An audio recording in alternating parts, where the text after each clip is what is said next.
사사기 2장이죠. 1절에서 10절까지입니다. 사사기 2장 1절에서 10절까지 같이 읽습니다. 여호와의 사자가 길갈에서부터 복임으로 올라와 말하되 내가 너희를 애굽에서 올라오게 하여 내가 너희의 조상들에게 맹세한 땅으로 들어가게 하였으며 또 내가 이르기를 내가 너희와 함께 한 언약을 영원히 어기지 아니하리니 너희는 이 땅의 주민과 언약을 맺지 말며 그들의 제단들을 헐라 하였거늘 너희가 내 목소리를 듣지 아니하였으니 어찌하여 그리하였느냐. 그러므로 내가 또 말하기를 내가 그들을 너희 앞에서 쫓아내지 아니하리니 그들이 너희 옆구리에 가시가 될 것이며 그들의 신들이 너희에게 올무가 되리라 하였노라. 여호와의 사자가 이스라엘 모든 자손에게 이 말씀을 이름에 백성이 소리를 높여 운지라. 그러므로 그것을 이름하여 복임이라 하고 그들이 거기서 여호와께 제사를 드렸더라. 전에 여호수아가 백성을 보내매 이스라엘 자손이 각기 그들의 기업으로 가서 땅을 차지하였고 백성이 여호수아가 사는 날 동안과 여호수아 뒤에 생존한 장로들 곧 여호와께서 이스라엘을 위하여 행하신 모든 큰 일을 본 자들이 사는 날 동안에 여호와를 섬겼더라. 여호와의 종 눈의 아들 여호수아가 110세 죽음에 우리가 그의 기업의 경내 에브라임 산지 가스선 북쪽 딥낫 헤레스에 장사하였고 그 세대 사람도 다 그 조상들에게로 돌아갔고 그 후에 일어난 다른 세대는 여호와를 알지 못하여 여호와께서 이스라엘을 위하여 행하신 일도 알지 못하였더라. 아멘. 비극의 시작. 가나안 족속들을 완전히 괴멸시켜야 될 이스라엘 각 지파들은 모두 다 자기 자신들에게 분배된 지역에서 그들을 다 쫓아내지 못하고 그들과 동거하게 되었습니다. 이들이 다 쫓아내지 못한 원인이 무엇인가 하는 것을 우리가 묵상해 봤는데요. 이것은 불신앙이었고 또 안일한 자세, 나태함 혹은 편의주의, 편리함이죠. 그리고 중요한 것은 왜 우리가 계속 이 싸움을 싸워야 되느냐. 전쟁의 목적을 제대로 이해하지 못했다. 의미를 인식하지 못하고 있었다는 거죠. 이제 하나님의 나라를 바르게 세워야 한다. 하나님의 나라는 반드시 의로운 나라가 되어야 합니다. 죄가 사라진 곳에 의로운 곳에 하나님의 나라가 임하게 되는 것이죠. 거룩함을 지켜가야 된다라는 문제였고요. 그리고 이 싸움에서 승리해야만 참된 평안이 찾아오는 것입니다. 죄가 사라지고 하나님의 다스림을 받을 때 평안이 찾아오고 기쁨이 넘치고 무엇보다도 중요한 것은 생명이에요. 생존의 문제입니다. 싸움에서 이겨야 생명을 유지할 수 있다. 하나님의 명령에 순종할 때 하나님께서 주시는 생명 안에서 살아가게 되는 겁니다. 그래서 이 말씀을 통해 깨닫는 바는 우리에게 주어진 사명, 이 영적 싸움을 계속 충실하게 감당하지 못하게 되면 급속하게 세속화가 진행된다는 사실이요. 부패가 진행된다는 거 잊지 말아야 됩니다. 그렇기 때문에 우리는 항상 근신하고 깨어 있어야 한다. 악한 원수 마귀를 끊임없이 대적하며 싸움에서 승리해야 되는 것입니다. 그 1절로 3절 말씀 보면 하나님의 책망이 나오죠. 여호와의 사자를 보내어 책망하고 경고하는 말씀입니다. 내가 너희를 1절 말씀 보면 내가라는 말씀이 계속 강조되죠. 내가 너희를 내가 너희와 함께 언약을 영원히 어기지 아니하리라 이런 말씀하시네요. 하나님께서 계획하셨고 이스라엘 백성들이 가나안 땅 전쟁에 승리하며 그 모든 것을 분배받고 살아갈 수 있는 것은 다 하나님이 하신 것입니다. 내가 하나님의 뜻과 하나님의 능력으로 은혜로 된 일이다. 이것을 잊지 말아야 돼요. 이 하나님이 하신 일을 잊어버리는 순간 그 은혜를 잊어버리고 하나님이 한 것이 아니라 내가 자기 자신이 한 것이라고 생각하는 순간 이스라엘은 부패와 멸망의 길을 갈 수밖에 없다는 사실. 언제든지 하나님이 하시는 거다. 이걸 잊지 말아야 돼요. 영원히 그 언약을 어기지 않겠다라고 말씀을 하셨어요. 그러니까 하나님의 말씀대로 주님의 뜻대로 모든 것이 성취되어지는 거죠.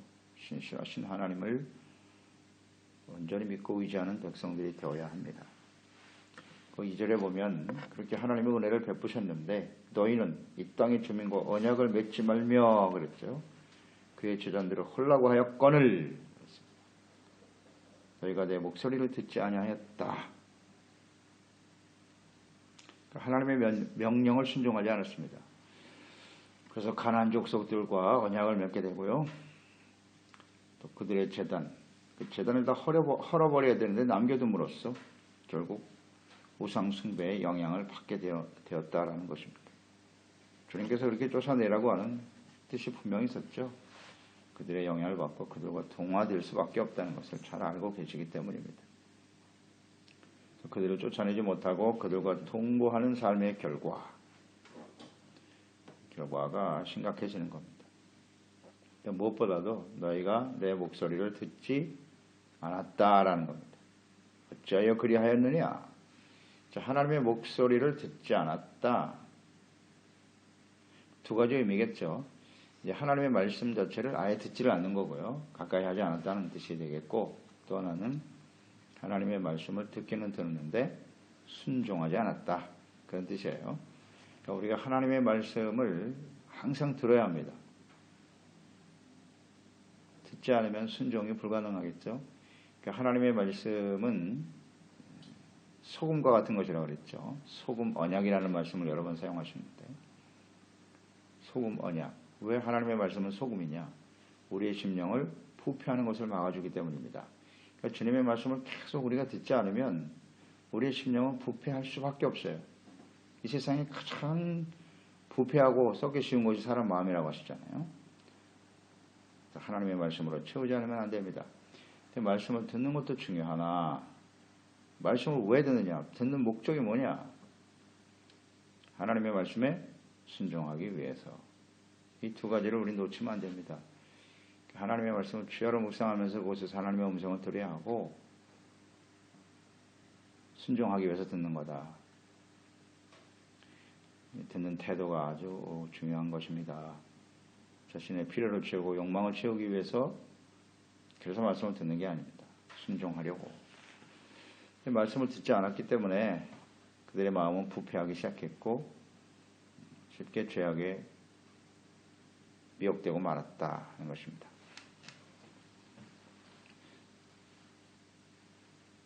이 거역한 불순종에 대한 하나님의 태도는 3절 그러므로 그랬어요. 너희가 듣지 않았으니까 그 결과가 그들을 너희 앞에서 쫓아내지 않을 것이다 라고 말씀하셨고요. 그들이 너희 옆구리에 가시가 될 것이고 그들의 신들이 너희에게 올무가 될 것이다 이렇게 말씀하셨네요. 그들과 그들의 신, 그들이 섬기는 신들이 가시가 되고 올무가 된다. 가시. 그러니까 하나님 백성들이 우상 숭배하고 악을 행하면 그들을 통해서 주변에 있는 나라들을 통해서 끊임없이 공격을 당하게 되죠. 그래서 가시가 되는 겁니다. 고통과 시련을 주는 대상이 될 것이고 그들의 신 그랬으니까 우상 그 우상들이 너희의 올무가 된다. 그러니까 그들의 발목을 잡는 거죠. 거기에 빠져버리는 거예요. 완전히 빠져서 더 이상 헤어나지 못할 상태가 되어버리는 거죠. 그렇죠? 함정, 덫 여기에 걸리면 못 빠져나옵니다. 그러니까 우상 숭배에 걸리면 쉽게 나올 수가 없어요. 나올 수가 없습니다. 그래서 가까이에서는 안 된다고 그렇게 강력하게 말씀하신 건데 돌아오기가 쉽지가 않은데요.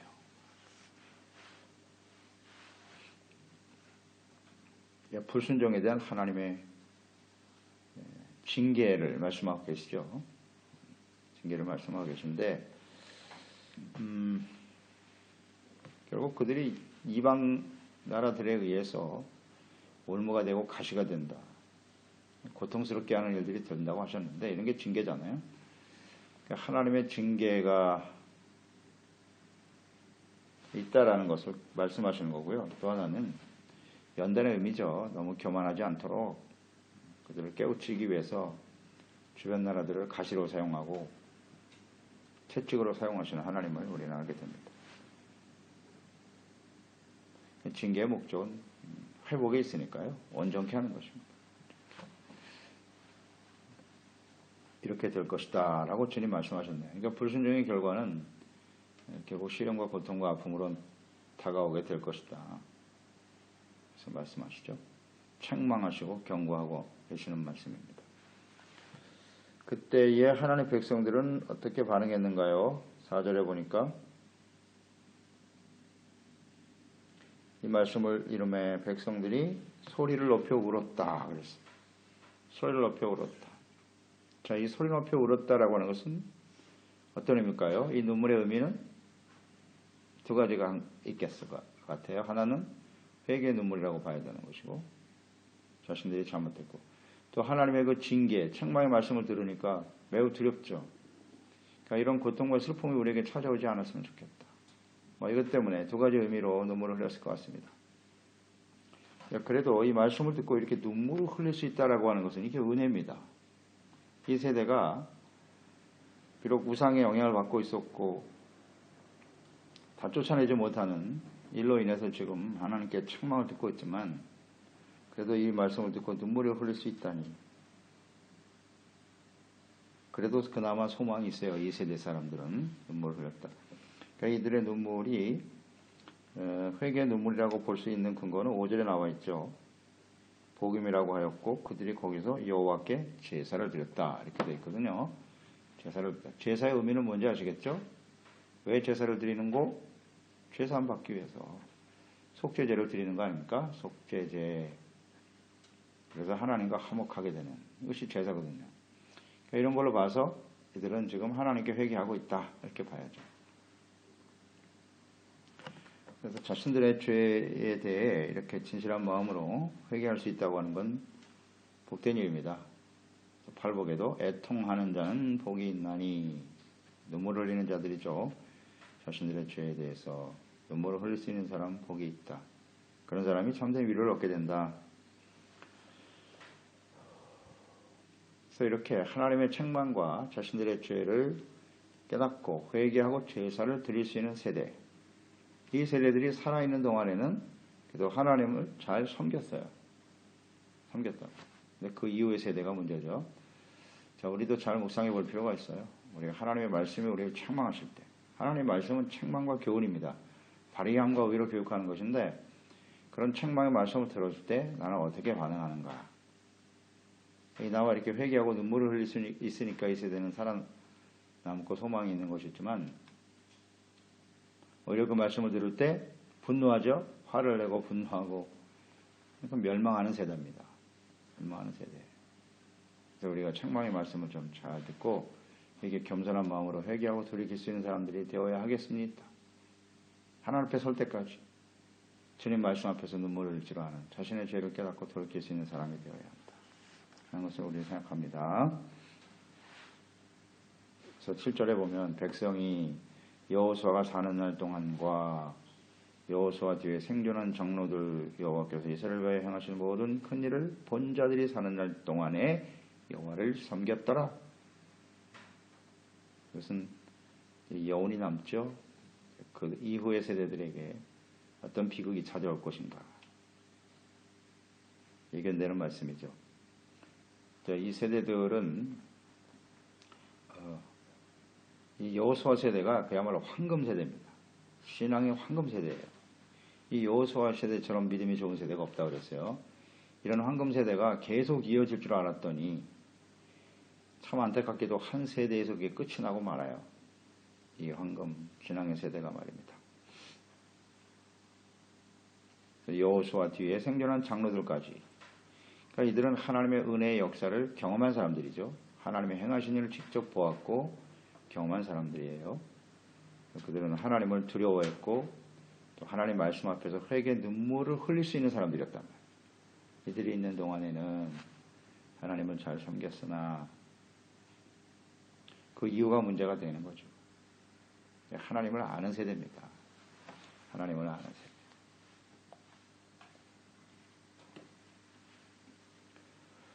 (8절에) 보면 이제 여호수아의 죽음이 바로 이 말씀과 연결이 되네요. 연결이 되면서 110세에 여호수아가 죽었고 그 세대가 세대에 있었던 사람도 다 죽었다. 죽을 수밖에 없죠. 그 길 갈 수밖에 없는 것인데 그들의 죽음은 곧 비극의 시작이 되더라는 거죠. 죽음이라는 것이 뭔가를 남기고 죽어야 되는 것이거든요. 죽음은 끝이 아니라 그 후대에 이어지는 새로운 시작이라고 봐야 되겠죠. 그래서 우리는 뭐 한 세대에 살다가 죽을 수밖에 없는 세대인데 우리가 이 삶을 마감할 날이 가까울수록 우리는 이후의 세대들을 생각해야 돼요. 그들을 위해서 우리가 해야 할 일이 무엇인가. 이걸 좀 깊이 생각할 필요가 있어요. 참 안타까운 것은 여호수아 세대, 이 신앙의 황금 시기가 세대가 그들의 죽음과 동시에 한 세대로 막을 내릴 수밖에 없다는 것. 이게 참 안타까운 일입니다. 그래서 그 다음 세대들에게 예견된 비극의 시작이 이제 이루어지게 되는데요.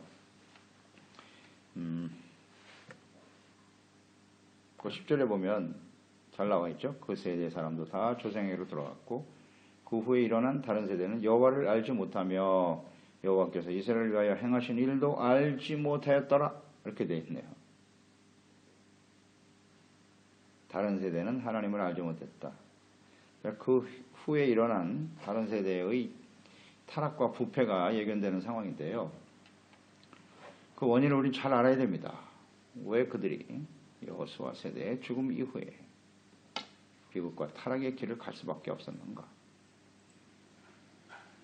첫째는 이런 거겠죠. 아버지 세대들의 문제가 있죠. 아버지 세대가 무슨 잘못을 했습니까? 우상숭배의 문화를 가지고 있는 가나안 족속들을 완전히 제거하지 못했다는 거예요. 이게 가장 중요한 원인이죠. 하나님의 명령에 불순종했어요. 그걸 남기고 갔어요. 싹 청소를 하고 정리를 해주고 갔으면 괜찮을 텐데 그렇지 못하더라는 거죠. 죄악의 뿌리를 남겨두고 갔어요. 그게 이제 후대에 영향을 미치게 되는 겁니다. 그래서 이런 걸 보아서 우리가 이제 신앙의 부모 세대니까 우리가 어떤 일을 해야 할 것인가를 잘 생각해야 돼요. 철저하게 세속화되지 말고 온전한 믿음을 지키면서 우리의 심령 속에 또 우리의 삶의 여정에서 죄악된 요소를 철저하게 제거하는 일에 힘쓰는 사람들이 되어야 되겠다. 그러나 뭐 세상이 악하니까 세대가 악하기 때문에 이 가운데서 믿음을 지킨다는 건 참 어렵습니다. 이것을 하나 생각하게 되고요. 두 번째 요소는 그들이 하나님을 알지 못했다는 거죠. 하신 일도 알지 못하였더라. 자, 여기서 안다라고 하는 의미는 이런 거겠죠. 단순한 지식이 아니에요. 그러니까 그 부모 세대들이 자녀들에게 하나님께서 하신 일, 하나님이 어떤 분이시다라고 하는 것을 가르쳤을까요? 안 가르쳤을까요? 저는 가르쳤다고 봅니다. 이건 단순한 지식이 아니라 하나님을 안다라고 하는 것은 함께 만나서 교제하는 거거든요. 교제하면서 안다. 야다라고 하는 그 의미는 함께 살아가면서 아는 거예요. 경험되어지는 지식. 그런 의미로 봐야 돼요. 그러니까 하나님에 대해서 듣긴 들었지만 그 하나님을 인격적으로 만나지 못한 거죠. 그 하나님과의 교제가 없어요. 경험이 전혀 없다는 거죠. 이게 문제입니다. 그래서 이제 교육의 부재다 하는 것도 우리가 생각하게 되고요. 이 자녀들이 하나님을 바르게 알고 그 하나님을 두려워하고 그 하나님 말씀 앞에 눈물을 흘리잖아요. 그 아버지 세대들은 살아있지 않습니까? 그 심령이. 이런 모습으로 하나님 앞에 서야 되는데 우리 자녀들이 그렇지 못하더라는 거죠.